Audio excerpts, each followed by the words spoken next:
Alors, on en sait plus sur le déroulé exact de Ouais. la journée. On sait qu'à 15h17 précisément, Lola, la suspecte, elle entre dans l'immeuble. Ça, c'est les vidéos de caméra surveillance Ouais. qui nous le disent. À 18h48, la jeune femme de 24 ans, elle ressort seule. Elle s'est changée.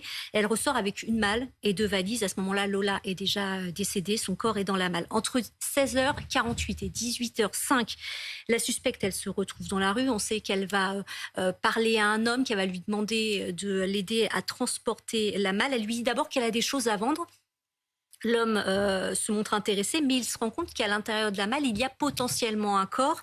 Elle va lui dire alors qu'elle vend un rein, qu'elle fait du trafic d'organes. L'homme prend peur, mais il s'éloigne. Mais son frère, le frère de cet homme-là, va rester sur place. Et c'est lui qui filme la suite des événements, parce qu'à 18h03, eh bien, il filme cette jeune femme en train de monter à bord d'une voiture.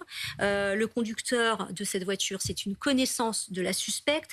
Il va l'amener chez lui dans le 92, dans les Hauts-de-Seine, à Agnières-sur-Seine. Chez lui, elle va se changer. Elle lui explique qu'elle s'est disputée avec sa sœur. Et Mmh. puis, après 4 heures passées ensemble, elle va vouloir rentrer dans le 19e arrondissement, la même où habite sa sœur. Il va lui commander un VTC et à 22h30, le VTC arrive, il la prend en charge. L'homme chez qui elle était lui demande de ne pas toucher la malle. Mmh. La suspecte est donc déposée chez sa sœur avec cette malle qui reste sur place. Elle prend ensuite le tramway ligne 1.